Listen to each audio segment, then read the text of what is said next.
Welcome to the deep dive. Today we're getting into something really interesting in the LLM space, how to make them better at, well, thinking through complex problems. Exactly. We're looking at a new framework called ReTool. And it tackles a challenge that many of us have seen, right? These models are amazing with language, but sometimes struggle when things need really precise calculations, like complex math. That's the core issue.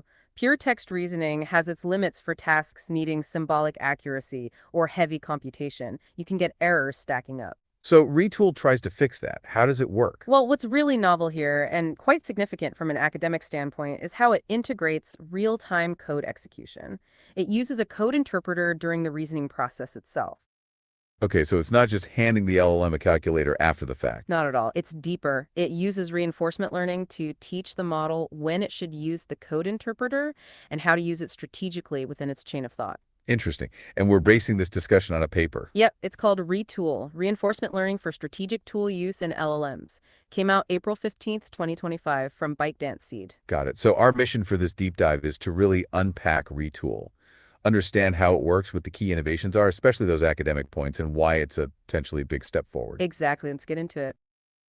Okay, so we mentioned the limits of just using text. Can you expand on that a bit more? Why is relying only on text sometimes not enough, particularly from that, more rigorous perspective? Sure. Fundamentally, LLMs are great at predicting the next word, finding patterns in text. But solving, say, a complex geometry problem or deriving an equation needs symbolic manipulation, precise steps. That's different. Right, it's not just about fluent language. Precisely. Errors in calculation can derail the whole process. Retool's idea is to let the LLM handle the high-level logic, the reasoning structure, but offload the precise computation to a code interpreter. Which can verify the steps. Exactly. It grounds the reasoning in something verifiable, not just plausible-sounding text. This hybrid approach is key to tackling those limitations. Makes sense. So the paper mentions a two-stage approach for Retool. It doesn't just jump straight into reinforcement learning? That's right. It's quite methodical. The first stage is called cold start supervised fine-tuning. Cold start. Sounds like setting a baseline. What happens here? The main idea is to give the LLM an initial grasp of how to even use the code interpreter. So they created special training data. Ah, okay. How do they make that data? They took existing high-quality reasoning data where the steps were all in text and then automatically replaced the parts involving manual calculation with actual code snippets. Oh, clever. Yeah, and crucially, they also included the output from running that code. They used a specific template like you see in Figure 8 of the paper, so the model learns the pattern. Here's the reasoning, here's the code needed, here's the result. So it sees concrete examples of code solving parts of the problem. Precisely. And they were careful about quality. They had a two-stage check. First, did the format look right? Code snippet, interpreter output, all integrated correctly. Makes sense. And second, was the answer actually correct? Did the code produce the right result? So quality control in the synthetic data. Yep. This curated data set was then used for supervised fine-tuning, just to teach the basics of using the tool.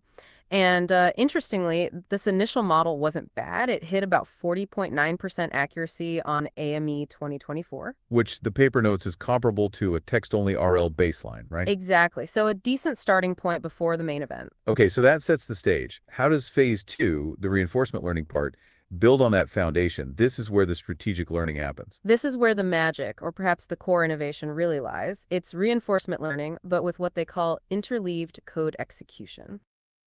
Interleaved, meaning mixed in. Yeah, think of it as a dynamic back and forth.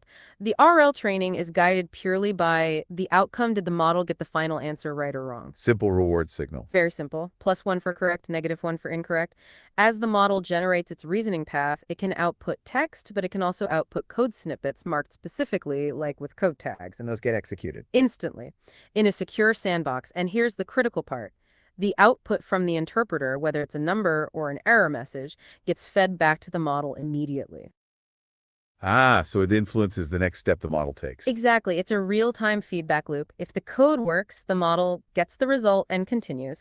If it throws an error, the model sees the error and hopefully learns to adjust its approach. Figure 2b in the paper shows this flow nicely. So it's learning by doing with immediate computational feedback, like trial and error guided by code execution. You got it. They used the PPO algorithm, proximal policy optimization, which is Pretty standard but effective for this kind of RL task. Any other interesting training details? You mentioned efficiency earlier. Yeah, they use their VRL framework for the training, AtomW Optimizer. They also did some clever things for stability and efficiency, like masking the interpreter's feedback from the loss calculation. Why do that? It helps stabilize training, apparently. Prevents the gradients from the interpreter output causing big swings. They also used KV cache reuse to save memory, and importantly, an asynchronous code sandbox. Meaning the code execution doesn't block the main training loop. Right, it runs in parallel, speeding things up considerably. All these pieces together allow the RL to effectively teach the model strategic tool use. Okay, so this combination of supervised pre-training and then this dynamic RL with code execution, what did it achieve? You mentioned AMA benchmarks. The results are pretty striking. On AIME 2024, ReTool using a Q1 2.532B model got 67.0% accuracy. 67%. And how fast did it learn that? That's the other impressive part, only 400 training steps. Remember that text-based RL baseline? It needed 1080 steps just to reach 40.0%. Wow. So much higher accuracy with less than half the training steps. That's a serious improvement in efficiency and performance. A very significant jump. It really highlights how effective this interleaved code execution approach is. And did they test it on harder problems too, like newer AIME sets? They did. On AIME 2025, using a different model setup, DeepSeek R1 Distill Quen 32B, they pushed it even further in extended experiments. And the result? A remarkable 72.5% accuracy. 72.5, that's extremely high for AIME problems with AI, isn't it? It is, and notably, they point out this surpasses OpenAI's O1 preview model's reported score by nearly 28 percentage points.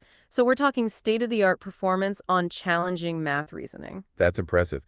But beyond just the score, the paper talks about emergent behaviors, things the model learned to do that it wasn't explicitly trained for. This sounds like where the really deep insights might be. Absolutely. This is, I think, where the academic contribution really shines. It's not just better scores, it's how the model achieves them.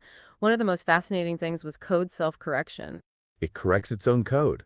How? Based on the interpreter feedback. So the model might generate a piece of code, the interpreter runs it and sends back an error, say an undefined function. Okay. The model, having received this error within its reasoning context, then identifies the problem. The paper has an example in figure 4 where it literally says something like, oh, I need to define this function first, and then generates the corrected code. Whoa, without being told if you get this error, do that. Exactly. It emerged from the RL process of trying to reach the correct final answer.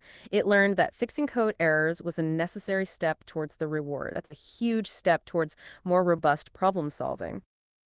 That suggests a much deeper interaction with the tool than just calling an API. What else emerged?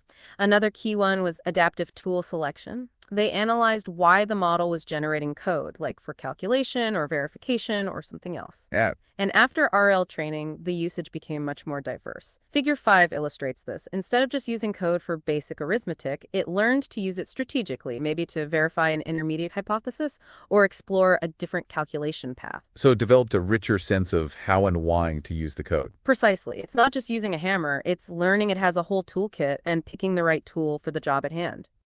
That links to another point they mentioned, right? About when it uses the tool. Yes, strategic tool usage. Figure 3F shows that after RL, the model tended to invoke the code interpreter earlier in the reasoning process.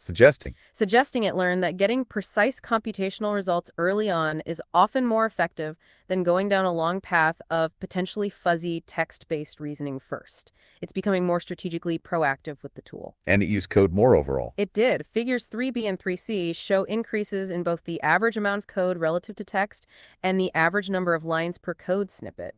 It got more comfortable and proficient using more complex code interventions. Interesting. More code, but maybe more efficient overall. That's the kicker. Counterintuitively, figure 3A shows the average response length actually went down by about 40% after RL training. Less text. How? Because the code does the heavy lifting for computation and verification concisely.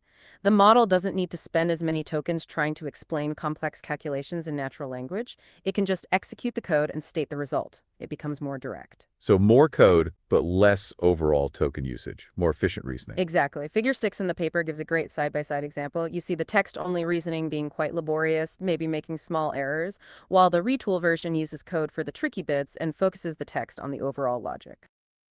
Really highlights the difference. Okay, so let's try to pull this together. The core takeaway seems to be that ReTool's approach, this reinforcement learning with dynamic interleaved code execution, really pushes LLM reasoning forward, especially for math-heavy tasks. Definitely. The performance gains are clear, but I think the emergent behaviors, the self-correction, the adaptive and strategic tool use, those are particularly exciting signs of a deeper capability developing. It's not just following steps, it's learning a strategy. Precisely. The principled two-stage training, the real-time feedback loop, the way it learns to leverage the interpreter, it represents a more robust, efficient, and arguably more intelligent way for AI to tackle these complex domains. And for you listening to this, it's more than just an academic result. This points towards AI becoming a more powerful partner in fields needing serious analytical power science, engineering, finance, you name it. Yeah, the fact that models can learn optimal strategies, use tools effectively, and even fix their own computational mistakes, that suggests a level of problem solving we haven't quite seen before.